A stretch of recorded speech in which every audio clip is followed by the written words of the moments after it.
Alrighty guys, welcome back to the channel. My name is Tommy and today's show is going to be all about that Denali 605 Pro. So look, there has been quite a few review videos on this pit here, and it is easily one of the best gas grills that I've ever owned. But since we have seen some unboxings, we have also seen some reviews, I wanted to do a different swing on this pit, and that is going to give you guys a recipe utilizing some of the features, something simple, something delicious, something that you probably have never done before on your gas grill. And of course, I am talking about a Steak Au Poivre. So look, what I want to do here is let's turn our attention down to the board. Let me show you what our ingredients are, and then we will start the cooking. So this is going to start out with some veg. We are talking some peppers. I've got a jalapeno mixed up into there. We are going to char them. Also, we've got a red onion. We've got a nice ribeye. Now, you could use a ribeye steak, a New York strip, or a filet mignon. Also, we're going to have some butter. We are going to have some zucchini. You're going to need some whole peppercorns. Put those in a plastic bag. We will cover that next. And also some cognac. Not pictured or pictured on the end. It's some heavy cream. That is going to be the gist of your ingredients for this recipe. Now let's take a look at those peppercorns. So I got about a quarter cup of whole peppercorns in a plastic bag. You can go three ways here: a small food processor, a rolling pin, or the backside of a frying pan. You're gonna wanna crush them up. I'm gonna use the frying pan and also the rolling pin and just put pressure, roll them, crush them up. You are looking for about 50% crushed dust, and also some whole ones could be mixed in. And if you do have a food processor, you're definitely going to want to break it out now.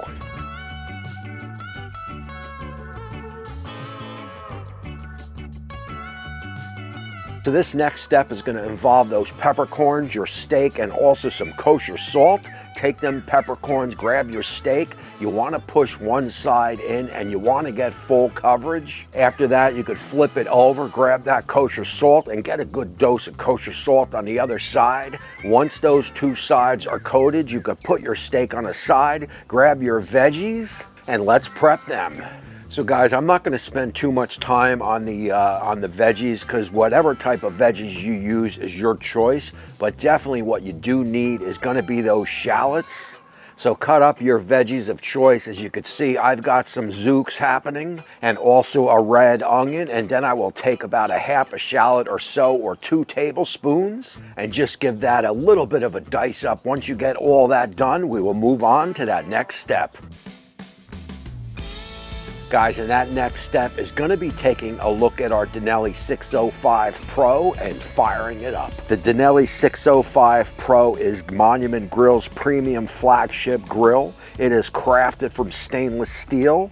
That is going to guarantee you durability. How about 78,000 BTUs? We are talking up to 700 Fahrenheit in under 10 minutes. You're gonna get some sear zones, you're gonna get some side sear zones, easy swap propane tray. It is gonna include a grill cover rotisserie kit, and how about 2 meat probes? And do not forget that real-time temperature display. Guys, there is so much more about this grill. I would advise you to go to Monument Grill's website and check it out. And as you can see, I am just going to go with the 2 burners on the left side for now. We will adjust as needed, and I will get those veggies on. Alrighty guys, I don't want to spend too much time on the veggies, as the recipe is really in that steak, but I will get my zucchinis on, and I also want you to take note of that middle burner inside the pit. I will get my peppers on there as we are going to char it. I do believe that is an infrared burner under there, so it is going to charge perfectly. And if you've never had charred peppers, you are in for a treat. So all that goodness will go in the pit there. We will just let it go for about 5-10 minutes or so, flip it. We are looking for some good grill marks as we take a look at our charred pepper. And back in the day, I used to make these and get a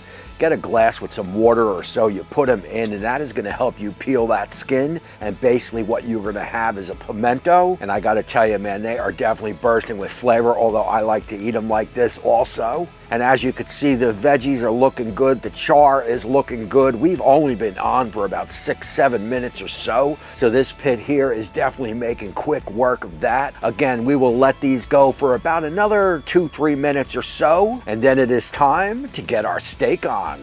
So a good rule of thumb here is always going to be a hot pan, cold oil. You never want to go cold oil, cold pan. And as you can see, we are about 360 on that pan surface. That is going to be good enough to get us started. We will get that oil in, we will let that heat up, and we will drop our steak and salt side down. We are gonna let that steak go for 3 minutes, turn our attention to the veggies because we wanna get those off, get those on the side to rest. And as you can see, I've got a hot plate up top. That is where the steak is gonna go also when it is done cooking in the oil. It'll go up there and finish off. So once we get our veggies off, the steak has been going for 3 minutes. We will carefully turn it and admire that salted crust. And we are gonna lay that peppercorn into the oil where we will let the steak go for another 2 minutes. After that 2 minutes, it is time to now admire that peppercorn crust. And I can tell you the peppercorn smell is certainly in the air. We will get that steak off. We will get it up into the hot plate. We will get a little bit of paper towels and carefully just soak up some of that oil in the pan. Alrighty guys, it is time to have some fun. You are gonna get those shallots and add them to the pan. Now you can also drop about a teaspoon or two of fresh oil into that pan.